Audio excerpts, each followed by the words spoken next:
What is going on, everyone? Welcome back to another episode of the Deer Gear Podcast. I'm your host, Cameron Derr, and in today's show, Dorge and I are talking about crossbows. Now, let me be upfront here. I know absolutely zilch about crossbows, but I do think it's something important to know for myself. I'm surrounded by some folks that do shoot crossbows, and I need to learn the functionality. I need to learn the limits, and I need to learn everything that I can about crossbows. This conversation was pretty eye-opening for me. Dorge broke down a lot of great information. I think it's something everyone should know. I think crossbows are a great tool to introduce folks to the outdoors or to keep folks in the outdoors. I recently just had an experience with my girlfriend's crossbow that we had an issue, and I had no idea how to fix it or what to do, and if that would have happened to us in the field, we would have been screwed. So I took it upon myself to get educated, and Dorge is the man to learn from. So in this episode, I hope you guys learned something. I hope you guys are having a fantastic bow season throughout the country. The best hunting is yet to come. And with that being said, let's get into the podcast.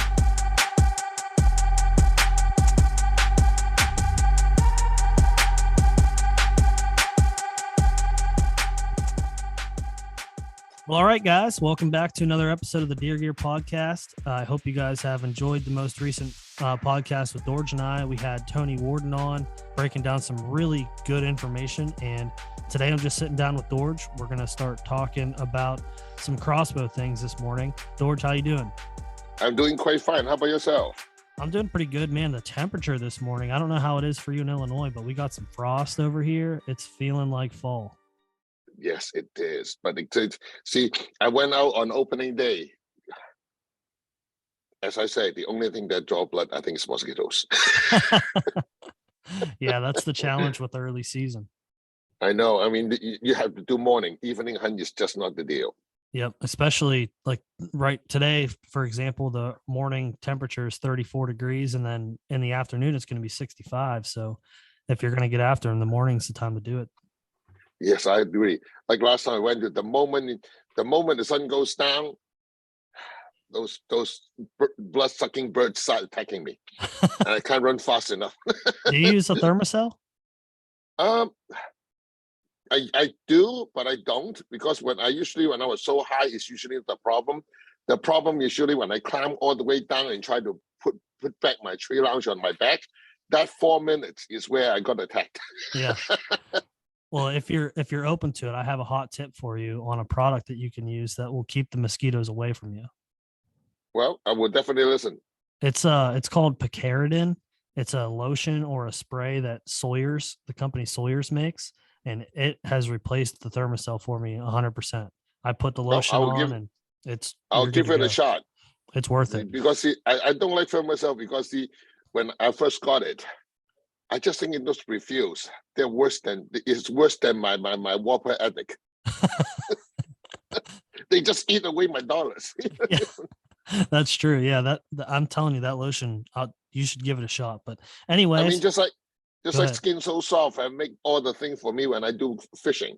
I cannot believe at least no-see-um is not on me. Yeah, but they do not work after when you saltwater spray yourself. Well, anyway, Well, let's talk about the interesting thing. Is a lot of people want to talk. I mean, a lot of people comment on my website, on my Firenock TV, and say they want us to talk about one of the biggest growing sector of archery, crossbow. As a matter of fact, I remember in 2008, I remember when the PSC rep of Indiana and Ohio told me they sell more crossbow than they sell vertical bow. That's back in 2008. So now today I can tell you, so many of my friends who do vertical bow, they did both. Vertical bow is for personal enjoyment. The crossbow is for put meat on the freezer. But in some cases, I think the crossbow of how they grow for the last few years really changed the dynamics. I mean, a lot of people may not know the US government have paid PSC to design a tactical crossbow. And I think that's what changed a lot. And it really, really make a difference of what crossbow do today than most people are aware of what it can do. Sure. Yeah, I think I fall into that category. I was just making a joke. I think I broke my girlfriend's crossbow this past weekend. We were trying to get it shot, and I know as much about crossbows as I do about elephants. I know that they exist, and that's about it. I've never shot one. I've never held one. So I guess there is a demographic that kind of writes them off. And I'm sure a lot of my listeners have already turned this off because they don't want to hear about crossbows, but maybe we'll reach a new demographic as we talk about this. So um, I guess you mentioned the US government asked PSC to design a technical crossbow. What was that for? What was that? Well, actually, is to provide a training platform so that they can use the AR lower, so that they get to feel of how the trigger behave. So instead of firing ammunition, they'll be firing crossbows, arrows. So the idea is to have the trigger feel, and PSC did a really good job on the Tech 15, because like the original Tech 15 actually got an AR lower. Sure.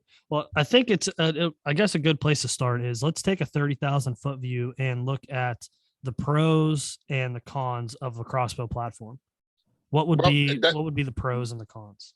well, actually, if you look at the crossbow platform as is a 30,000 view, first of all, you understand the crossbow is not a single platform, but it's a multiple level of platforms. It is not. It's pretty much as varied as vertical bow. What do you call a vertical bow?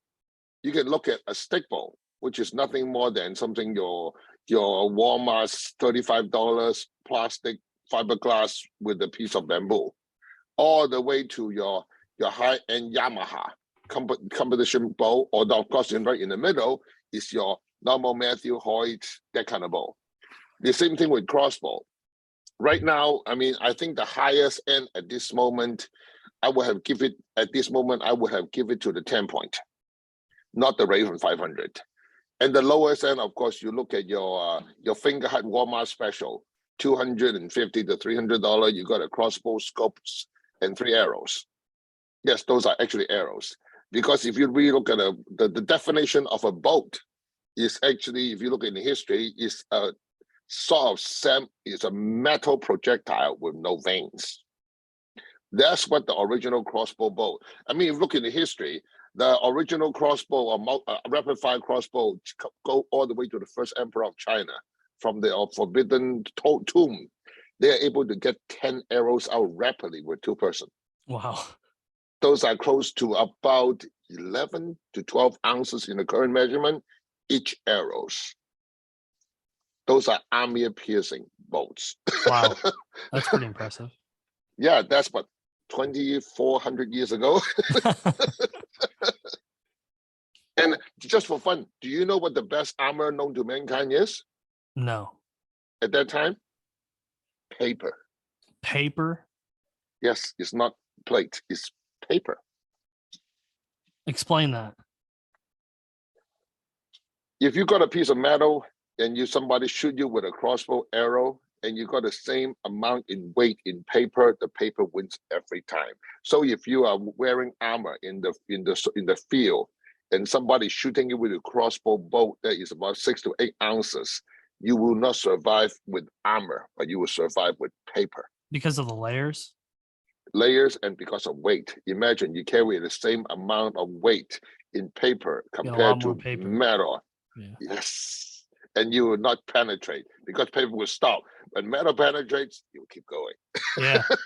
Yeah, it was a really fun show I watched. Some of the, I'm a history buff. If you haven't figured that out yet.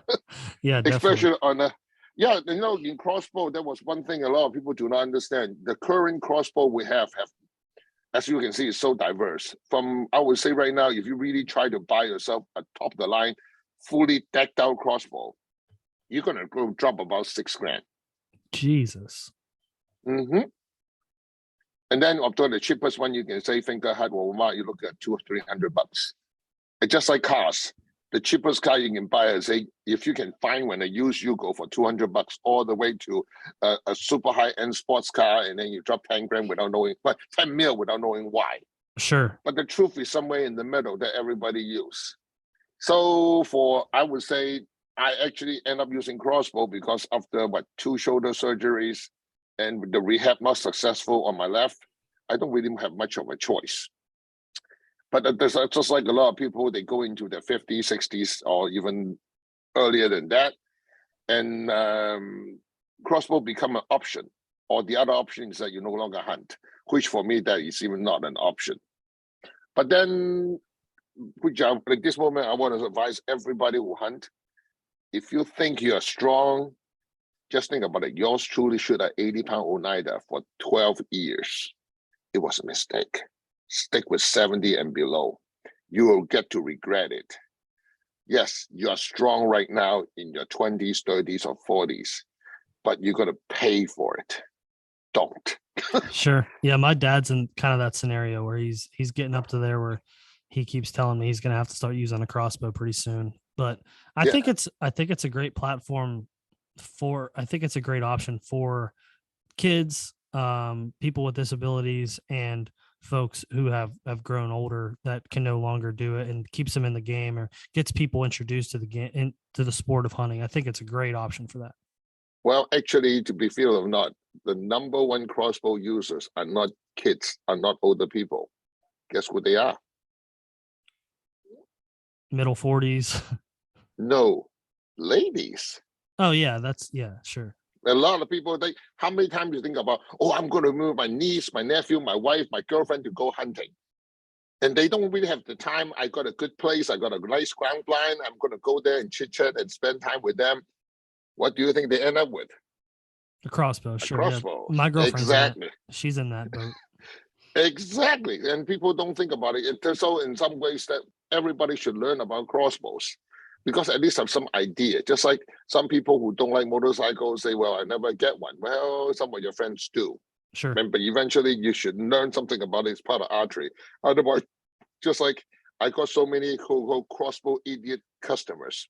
Yes, that's a better word to say it, because they don't know anything about it. And the worst part is that, unlike you, at least they don't ask. Yeah. They just go for it. Sure. I mean, the new generation of crossbow, they are designed with this philosophy. You shoot the arrow at a target 40 yards or 30 yards or 20 yards, and you shoot 2 shots to go and kill a deer. Then you put the crossbow away for 1 year. So the entire thing shoot for 3 times and do it on occasion. It's even less than what you put a Christmas tree. It's like you got a nice Christmas ornament on Christmas Day. Oh, look, it's so cute. Then after that, you put it away for next year. That's pretty much what the current crossbows, 90% of them, I would say, is in that category. That's the reason a lot of people go into the thinking process of think, I would design a crossbow for about 30 shots before something needs to be changed. Oh, so that's actually the thought process on the design of them? Some of them you can see that is exactly how the thinking process is. Interesting. So let's do that pros and cons mark there, but let's use like a middle of the road.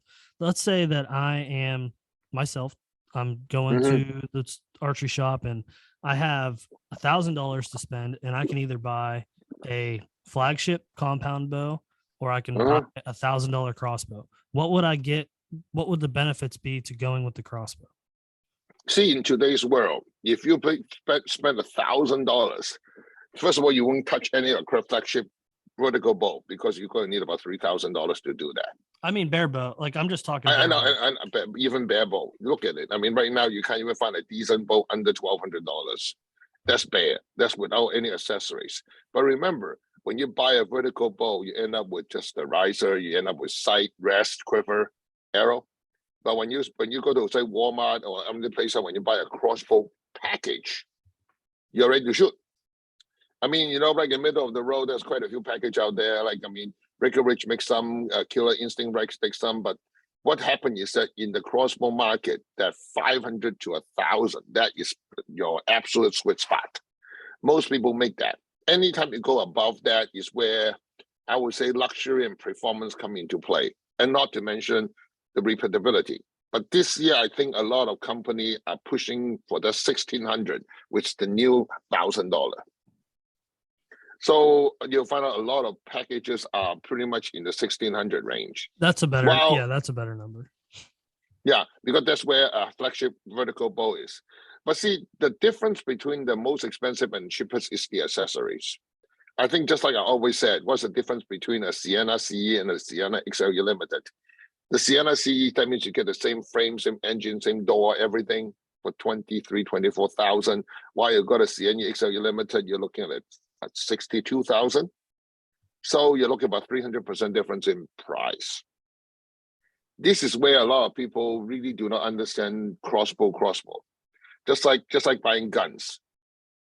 Do you spend the money on the bullets, you spend the money on the gun, or you spend the money on the reload, or you spend the money on all of them? All of them. Yep.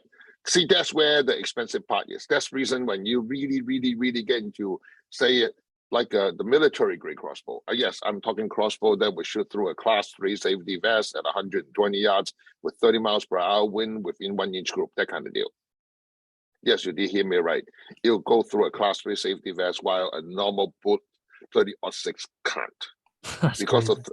no, think about it. A 30-06, how heavy is the bullet? If you got a class 3 safety vest, my understanding of a class 3 is that anytime you go into non-plated armor, that means still we're talking Dyneema blocks. We haven't even got to any metal or ceramic plate yet. So just below that. So it's very comfortable armor. So you think about you get to have about in the crossbow area, everybody go with that standard 400 grain. That's where a lot of things go wrong, because you find out that they really are for an entire crossbow arrow. That's from back to the front. My personal opinion is about 470. Is that including a field tip or a broadhead? Yep, that's including everything. Okay. Unless you see, of course, some of the newer generation super cheap Walmart fingerhead crossbow, they actually shoot 18 or 16 inch bolts. Those are, in my opinion, the price driven piece, because everything is so small. Can they kill a deer at 25 yards? Absolutely. And they are in the 300 to 400 price range. They're simple, they're straightforward, they will do the job. Just like if you pick up a bamboo or a nice piece of cedar, can you make a bow and kill a deer? Answer is absolutely yes. But you pretty much have the damn good, and the luck has to be on your side. Yeah. But that's how a lot of people view in the old days of archery. Luck had played a bigger role, and stealthiness also. Yeah. I mean, just like an American Indian, I remember reading about it. The distance between an American Indian killing a bison, the average distance is 4 feet. Because they're riding the horse, running next to the bison, and shoot it with a bow that is about 24 to 36 inch maximum tip to tip. So with that in mind, I mean, that is pretty much give you the idea of the first generation crossbows.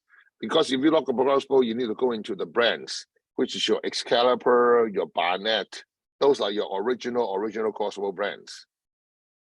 And then we have the company like Jennings, PSE come with it. And then crossbow, in some way, a lot of people think it's just like a gun. In some way, with the new generation crossbow, when the gun part is said, it is true on the firing side, but it's not true on the projectile and how the projectile behave. Sure. So technically, on the firing side is where a lot of people say is a benefit of not practicing, because the need of geometry and form of a human body is no longer part of the equation. Sure. Because you think about it, when you do your vertical bow, what's the number one thing everybody talk about? Practice. Your form, your geometry, you practice to get your form correctly. But trust me, you know how many people come to my shop and they put a bow back, you saw like, that's the way you shoot the bow? Yes, it was that bad. But see, with crossbow, at least you eliminate that section. Mm-hmm. But then until Scorpio back in 2006-7 come with the LDT 165, your average crossbow distance should be around 35 to 40 yard maximum. Because the power is not there, the arrow design is not there, just like in the old, I mean, I remember in Pennsylvania show, some guy come to me and told me I was the most unethical person he have ever met in his life, because I told people that with the correct equipment, they can shoot up to 100 yards with confidence. He said no archery shoot more than 30 yards. And I don't have to tell you, with your ability, with your arrow, with your bow, taking a deer at 65 yards is a non-issue. Sure. And if you have practice, I mean, just like you can see Olympic gold medalist Rod White, he have show he can shoot a target within 2 inches at 140 yards in 20 miles per hour wind every time. Yeah. So I think his ability and the equipment had to combine. I remember vividly, Rod White told me when he won the Olympic gold medal, he said that day he was not the best. There's 3 people better than him, except all 3 have shitty and non-tuned equipment. That's exactly what he told me. I said, what? He said, those guys in that caliber and they don't know how to tune the equipment. I said, it's incredible. The fact is that is more true than you know. As a matter of fact, after you've been with me, I don't have to tell you how many times I look at somebody's equipment with you and say, that's not right. Yeah. Yeah, that happens a ton. It's actually kind of scary when you think about it. Yeah, it was so sad. But at the same time, and people think, oh, well, you can't be that wrong with crossbow. Now think about it. Theoretically, your form is no longer an issue, but the whole thing about bows still apply because then I'm thinking we need to split crossbow into 2 sections. The traditional crossbow, that means that your bow with no wheels, and the bow with compound crossbows. We need to put that into 2 different categories for now. Because on a traditional straight line, like your Excalibur, your I forgot the other one, they all use just a string. In other words, everything is on the limb. That kind of crossbow is simple, but the efficiency is not there. If you put enough power, you work. I mean, it's easy to maintain, but it's freaking loud. How many feet per second are you going to get out of something like that? Well, if you push for the limit, you're looking at about, on the actual usage, between 375 to 415. I mean, can you make it lighter? Yeah, you can shoot a 375 grain arrow, then you may be pushing to a 425. But then it's like, how fast can you drive a Honda Accord? I mean, just like you throw the interior away, you turbo boost it, supercharger it, light it. I mean, yes, you can do some crazy things. But if you do it in the production environment or consumer environment, again, those are not long lasting. Same thing with vertical, but with the compound crossbow. Can you buy something like a $1,000 normal crossbow if you go over 400 feet per second?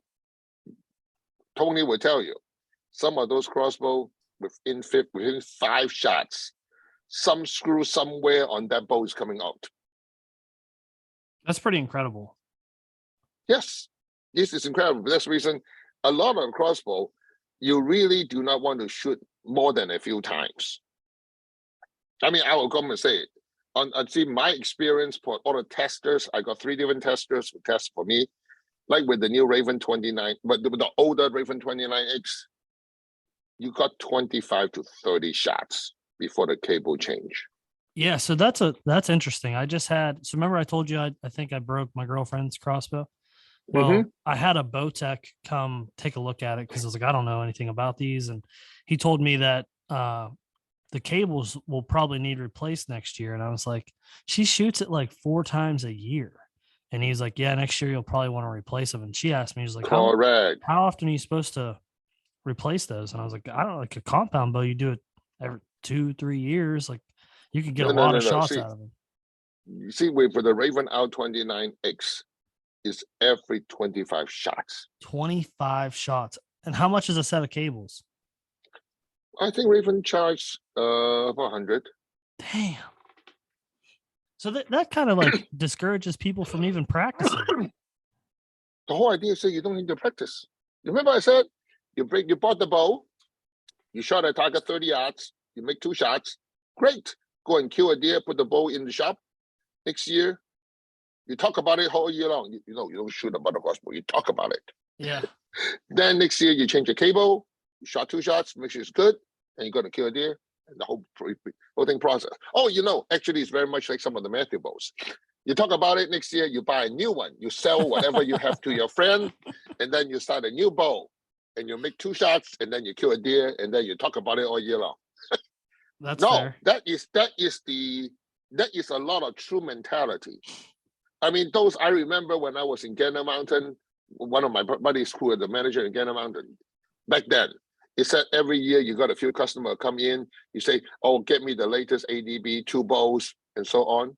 When the guy go to the campsite, the only thing you do about talk about is go there and talk about hunting and drink. Yeah. All this equipment just sit there. No, I'm not joking. This is how a lot of go and go hunting money got spent. So, but let's go back to the topic of crossbow. If you really, really, really want to enjoy crossbow, what a crossbow can do, just like the way you really enjoy compound bow. In my personal opinion, there's about 3 crossbow in the market you can buy and really enjoy shooting it night and day non-stop. There's about 3 of them. Otherwise, the others I won't even bother. What are those 3? The first one I would say is the Scorpio Deathstalker. Any of them. I personally prefer the 380. But just like everything else, that's the base model. I mean, that's the number one I sell the most in my shop. People come, I told them to go and get a used one, come to me, I'll put it together. At the end of the day, they end up with a crossbow about $3,000 after they bought the crossbow for $1,000.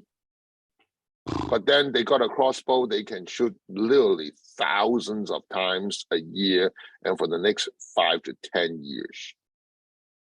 I mean, I remember Dan Merchant told me with one of his crossbow, with my crank, he put 15,000 shots in 14 months. Can you imagine if you shoot a Raven, need that kind of shot, how much money you pay for cables? Oh, yeah. The second crossbow, I think, is one of the best. If people like the shot platform, is the Raven R10. But that require about $1,000 upgrade again. And the third one for people with no-brainer is the old K-Max. That's a really good crossbow, about 390 feet per second. Those 3 crossbow you can buy, and if you enjoy, you would shoot like 20, 40, 100 shots per day. Those are the only 3 crossbow I know of that can do the job. Wow, yes, you did hear me right. That's mind-blowing to me. You spend that much money on it, and outside of those 3 bows, you could shoot it 5 times a year. No, maybe 30. That's incredible. Yeah, you can see how many people actually shot. Like they say, oh, let me enjoy shooting this afternoon. After about, I mean, yeah, it's like the Raven R26. Without my cable system, you look at about 130 shots. Then the cable starts to stretch. With my cable system, you're pushing 400. Wow.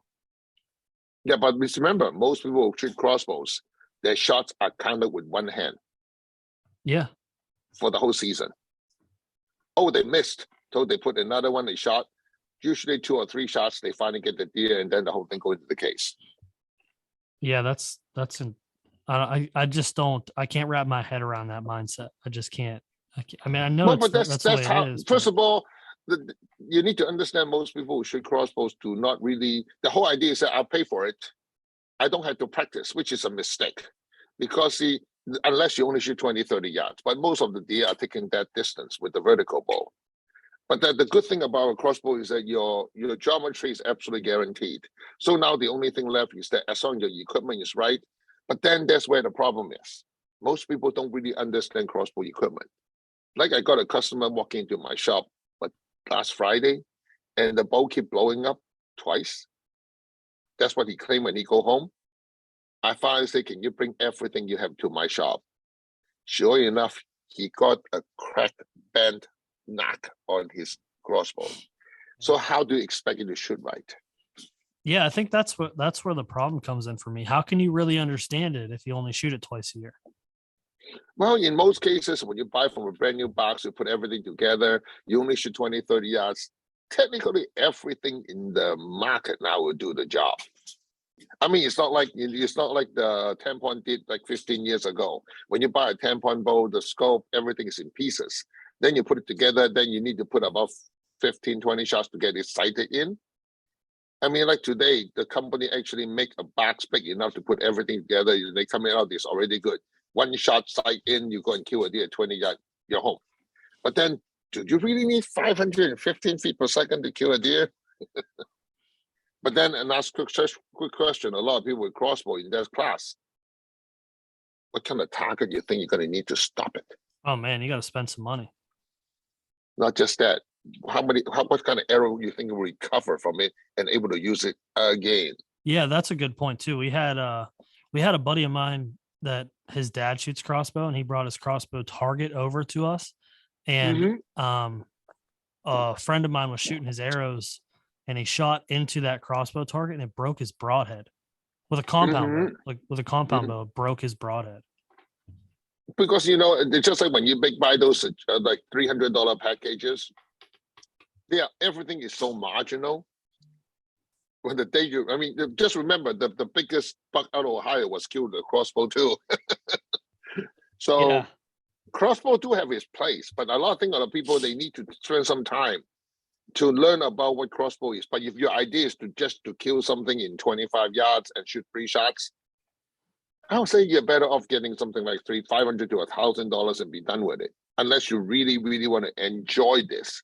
But then I got a lot of people who spend close to $4,000 with the Orion scope.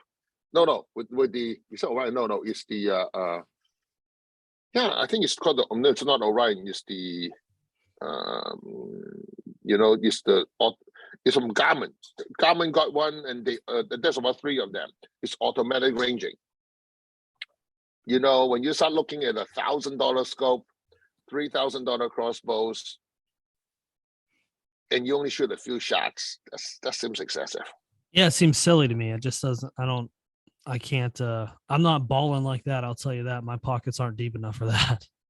Well, but then you think about it's like the guy who just spends say $17,000 for a rifle, $4,000 for a scope, and he only make 4 shots and say, "Oh, this is the best gun I have," and put it into his case.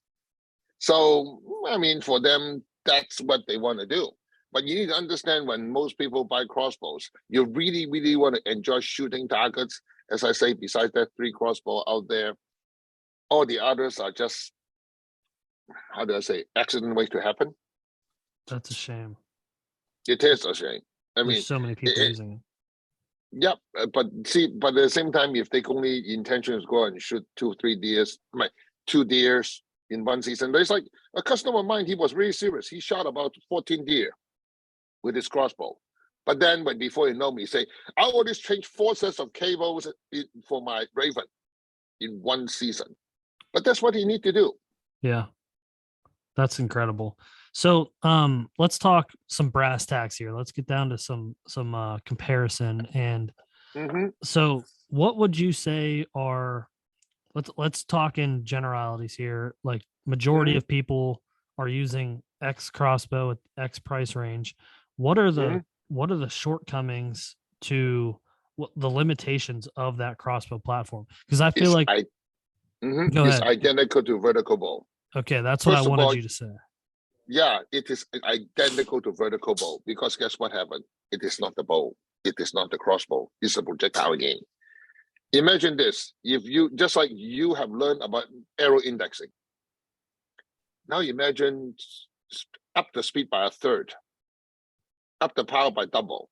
What do you think the arrow indexing mean at this moment? Oh, it's way more critical. Exactly. Yes, your form is good. The launching platform is good. But if the arrow is not indexed, the arrow will not perform. In other words, now imagine you put a broadhead on it. It's even worse, isn't it? Yep. That's the reason you find out that 90% of people who shoot crossbow who are not doing what they're doing end up with the mechanical broadheads. Because they can't really shoot a vertical. Even a vertical bow, the moment you pass 300 feet per second, the broadhead design and how the arrow indexing, the broadhead indexing all become critical. In the case of crossbow, it's even more critical than most people recognize. They thought the machine is going to be 100% repeatable. But what happened to arrow difference, from arrow to arrow, where the index direction, the vein positions? Think about it. Now you're looking at really way past 315 feet per second, isn't it? Oh yeah, that's your minimum. Right. So what do you think the aerodynamics is going to be? It needs to be pretty on point. Yes. So unless you simply go 100% full drag and then increase that's the reason a lot of people do crossbow. The first thing you do, they increase the front of center to the point of extreme. To make it slow. To make it slow. No, first of all, crossbow can't go that slow. So you have directional control. So the Okay. fun is able to drag the arrow to where they need.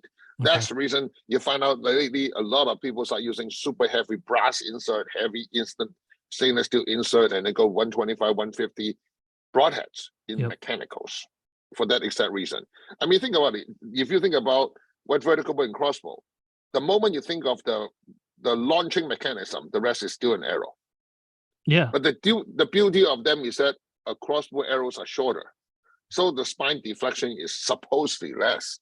But think about it. How many of us were able to pull, say, 220 pounds? Yeah. Yeah. Yep. Not. But No. then that's get crazy, isn't it? Yeah. So out of the package, like when you buy crossbow bolts, and see, like I said, I know nothing about this, but you buy a pack of crossbow bolts, they come in a set of 3 and they're fletched for you. They got the knocks on them already. How accurate is the indexing on those packages? Is it the It same as doesn't like, exist. The okay. same as vertical, but it doesn't exist. Yeah. But then depends on how the bow was used. This is the part a lot of people forgot. The moment you look at any crossbow that do not have a rail, or the rail is incomplete, like the scorpion death stalker, everything about knock and string connection in vertical bow applies. Mm-hmm. That's the reason, we have found out we make a bunch of knocks. As a matter of fact, out of the 17 knocks we made, 12 of them are crossbow knocks. Yeah. In I the didn't old know there days, was there's that only many. one.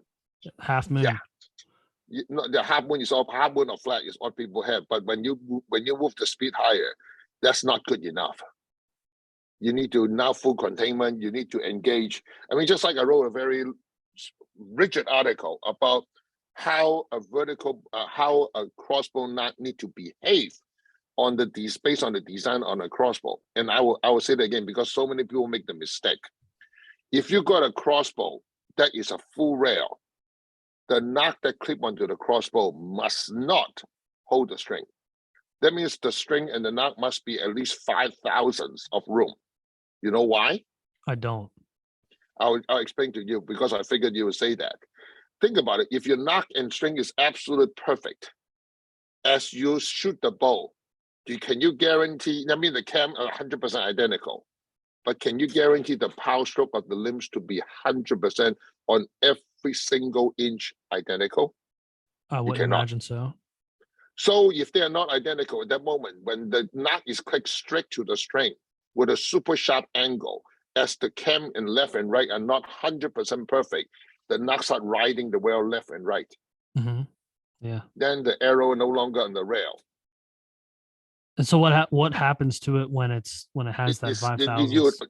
You end up with about 5 inch at about 30 yards difference. Really? Yep. At that moment you change to a knot that do not clip onto the string, but hold on to the string about 5,000. The arrow will be in same hole. Wow. That's that big a difference. Yeah. But then that said, if you say now you move into a non-rail crossbow like a Raven or like the original Jennings Devastator or the Scorpion Death Stalker, because there's no rail there. So the arrow is not guided by the rail. The arrow is held by the arrow rest. So you need an anchor point. This time you absolutely need to clip the knot string. So say if the string is 155,000, then you need to clip it with 152,000. So you need a 3,000 to 5,000 hold on it. Sure. So now, just like can you imagine you got a string loop, the knot of your string loop is being moved up and down about 2,000 to 3,000. What do you think your accuracy would be? It's gonna You suffer. don't have one. Yeah. Yes, exactly. That's exactly what happened to a lot of crossbow guys. And yes, a lot of people in Raven, they at the same time, there's another way to sort of overcome it, is to make the bow narrow and narrow and narrower. Just like, one of the narrowest crossbow is a Raven R18. The crossbow is around 5 inch wide. What? I'm looking Yes. this up. Raven R18. Jesus.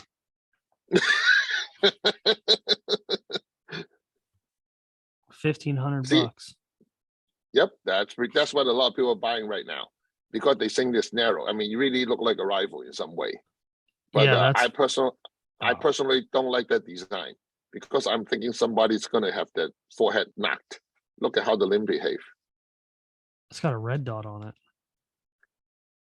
So what happened if the string broke? Oh, geez. Where Yeah. would the limb be? Yeah. Oh, man. You Yeah, don't it's have to going to be an come back and engineer. hit you right in the head. Yeah, isn't that great? If they design it right, anything is possible, but I won't be the one who testing it. Yeah, man, crossbows seem like more dangerous as well than a compound bow. Would that be an accurate assessment? No, some of the crossbow design make it more dangerous than a compound bow. That's the right statement. Okay. Because he liked the way the sculptor designed it with the reverse draw, reverse cam. There's no danger in it. I mean, like the traditional Excalibur or like the 10-point traditional Vicarage design, those are very, very reliable, comfortable. But when you start pushing everything to the limit and putting in just like, do you really want to give a brand new a very seasoned, well-tuned Ferrari to a kid that just got his license? That's pretty much what you're doing in some of the product, and I think that's a mistake. Yeah, that can deter a lot of people from wanting to continue. Yeah, just like when it's just too dangerous, in my opinion. I don't think that's my personal opinion. Is I don't think that is a responsible thing to do. Yeah. I won't even do it. I won't even think about it. So with say let's use the model 10-point crossbow that my girlfriend has. She has the 10-point Shadow NXT. Does that sound right? Sounds about right. Something like that. Maybe it's not Shadow. I don't know. Something NXT. Turbo XLT. Something like that. So, what are some things that folks should be doing to their crossbows to make them more reliable or perform better straight out of the package? Well, first of all, you need to. It's just like everything else. Just like you're buying a car. A few things you need to ask yourself: are you going to shoot it 3-4 times and call it a year? Or are you going to really enjoy shooting this out there and then enjoy shooting an afternoon with your kids or with your girlfriend and simply enjoy shooting and see who can hit the dot better and longer distance? Let's assume it's going to be shot a lot. Yeah, if you're going to shot a lot, then absolutely at that moment, that first of all, you need the maintenance and the understanding the piece of equipment. It becomes critical. Just like if you drive a car once in a while and drive the car a lot, you know you're going to have something that's going to wear. That's an absolute fact. To be fair with you, just like everything we did in vertical bow is absolutely true in crossbow. So the best thing you can do is that get the best arrow you can. And yes, I know it sounds like advertising, but gosh, the arrow concept arrows for crossbows just make everything different. And not to mention arrowing, because you are now facing aerodynamics. That's the reason when Sculpted first came up with the 420 feet per second crossbow, the moment I showed them arrow concept and also the vanes, it make all the difference in the world. Because right now, where you are, you're above 315. You have all the speed you want. The direction of arrow, the indexing, everything. That's the reason from that point is actually where yours truly cut my teeth with all the design and bring it back to the vertical bow. Now with the vertical bow, somebody able to shoot truly 300, they seeing some of the benefits. But in the case of crossbow, have you seen any crossbow nowadays less than 375 feet per second? No, I haven't. So what does that mean? That means everything we said about is critical and absolutely need to be dealt with. So I remember when Tech 15 comes out, what most people did is they go and buy 3 dozens of arrow. They shoot until they take the spare shaft tuning and do all this air rest tuning and finally get the bow right. Put in one whisker biscuit to a drop away rest, and then cow a 3 dozen arrow to 9 arrows. That is how those guys got 1 inch at 100 yards. Same thing with, I mean, think about it. Your form is no longer matter. Now it's the bow to arrow connection. So anything and everything you learn in vertical bow, it become even more critical in crossbow. And can you extend the distance? The distance of the vertical bow and the crossbow in the seasoned hand, ideally they are the same. Because at the end of the day, you're still dealing with an archery projectile, which are flex, aerodynamics, and also indexing issue. Sure.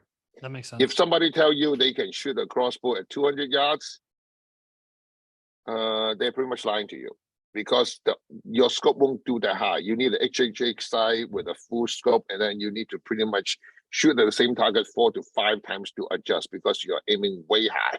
Yeah. I don't care, even shoot 500 feet per second. You had to aim about like 14 feet above the target to shoot it, something like that. If you look at a vertical line, that's how low you get. Then the next thing you know, your scope is looking at your barrel.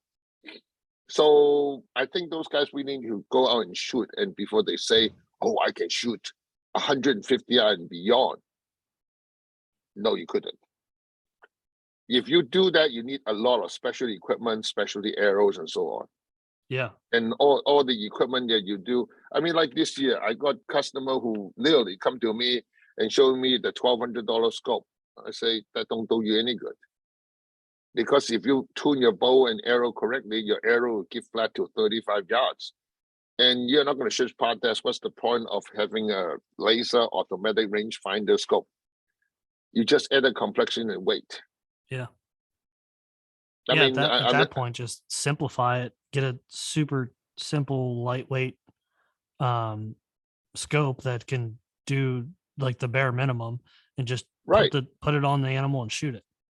Correct, because see, the crossbow trajectory with the right arrow is pretty flat, especially when you're dealing with an arrow with like arrow bolt, with my arrow bolt 3, with arrow wing 3. Your 20 is going to be 20, 30 is going to be 30, your 40 is going to be 40, 50 is going to be the same, because all of a sudden the arrows are going flat. So if you want to shoot past 50 yards, then just like every single archery equipment, you need to, it's not the equipment can't do it, it's you now. Yeah. Because it's just like how, yeah, it's like, did you have enough solid enough platform for you to pull the trigger, or do you have the skill to hold the bow correctly? Or last, your ranger frame with the laser rangefinder, do you know how your arrow actually dropped? See, a lot of people like a traditional arrow because then they will drag and speed. The arrow will drop regularly, but you lost a lot in the whole process compared to using air concept and yeah, and correct. Just like people say, it's a lot more complicated, but just like everything else, you get the benefit of circular lift. You get a benefit of gyroscopic reactions. And that's in crossbow that really showed up big time. Yeah, I can't imagine. I mean, just like Dave, when we shoot the Tomahawk at 100 yards through a bottle on one of those high-speed video, which we can see on Vital Limit, it's pretty cool. Yeah, I mean, being a compound shooter and seeing the benefits out past 50 or 60 yards for me with a compound bow, I can't imagine what it would do to a crossbow platform. Well, I mean, I remember next time maybe I'll pull my great customer whose day job is a strawberry grower. I would tell him, yeah, he's the owner of AA Archery, and he would tell you a lot of his customer after he built him all the arrow concept 1.0, 204. One customer have taken 3 deers over 120 yards. Man. So it's getting real. Yeah. Because now the confidence building, the actual knowing the equipment, just like you. I mean, you have been shooting some of my arrows for a while now. That kind of confidence building, you can't put a dollar sign on it. No, yeah, you can't. And when it comes to archery in any fashion, confidence is key. And being confident in your abilities, knowing that your equipment can handle, knowing what your equipment can handle, like that pair, that match, it's pretty important. Right. I mean, you should see how many people are surprised. Oh, I can shoot 40 yards and within 1 inch. That's with a crossbow. You're supposed to. Yeah, that's what those are designed to do. Right. But then you find out after about 25 shots, the arrows are going on its own. What does that mean? Spine broke down? Confident. No, it's the cables are stretching. Oh, yeah. So all of a sudden, where did your confidence go? Oh, you lost it. Exactly. So that's the reason, if you look at 90% of the video out there on the people shooting a crossbow when they shot a deer, it's like, oh my God, I shot it. It's like, you're supposed to. When you put a scope on it, you pull the trigger, you're supposed to. Yeah. I know. It was so funny that people like, oh my God, I shot it. I cannot believe I shot it. why wouldn't you? You're supposed to. Right. That's a good point. So I think a lot of people in the crossbow world, I really think that before they buy any crossbow, or they just want to buy something they shoot on the side, just buy something for fun. Then don't expect to shoot over 30 yards. I mean, technically, I would say the old under $500 crossbow is like your round ball muskets. Your $1,000 crossbow is like your Remingtons. Your 3,000 well-tuned package is like your Weatherby with the Schmidt and Bender scope. I think that's the best way to describe those. Yeah, if you're really and then of course for the guy who are really like what you call it, competition shooters, guess where they put the most money in? Reload. And custom grips. That's where come into play. That's where those guys will bring their stalker for $1,000 or the Raven out and come to my shop. Yes, they may pay $800 to $1,000 for the used bow, but they're gonna drop $2,000 in my shop. No, I'm not joking. But they will go home with something that they really like. That's the reason when you got a chance to talk to one of our what do you call it, certified and trained Firenock dealer like Dave Murray, or what's another guy?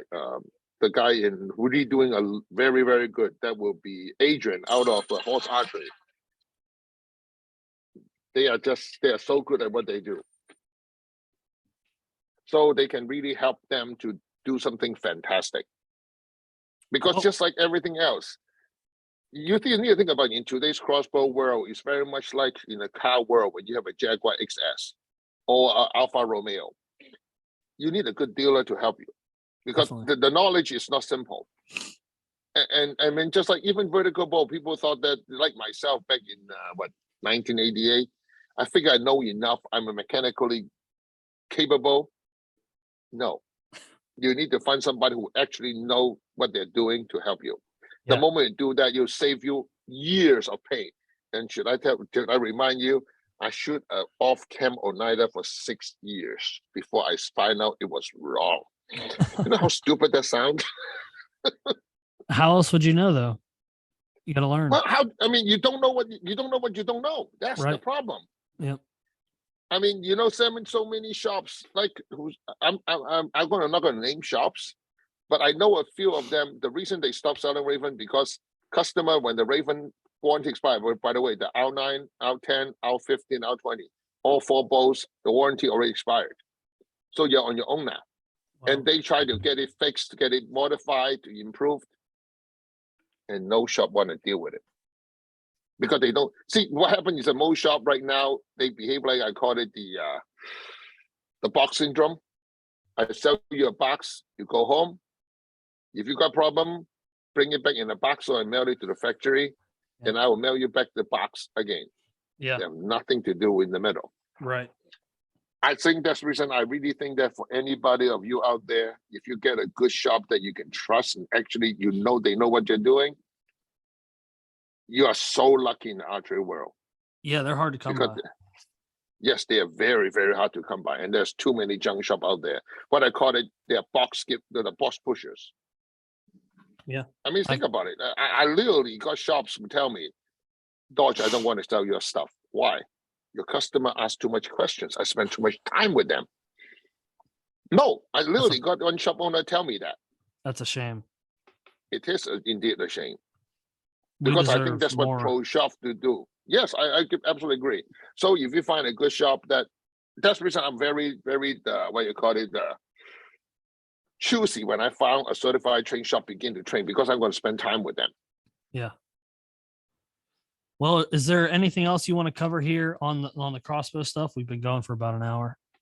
Oh, well, I think the best thing for people to do, again, a crossbow is not a magic bullet.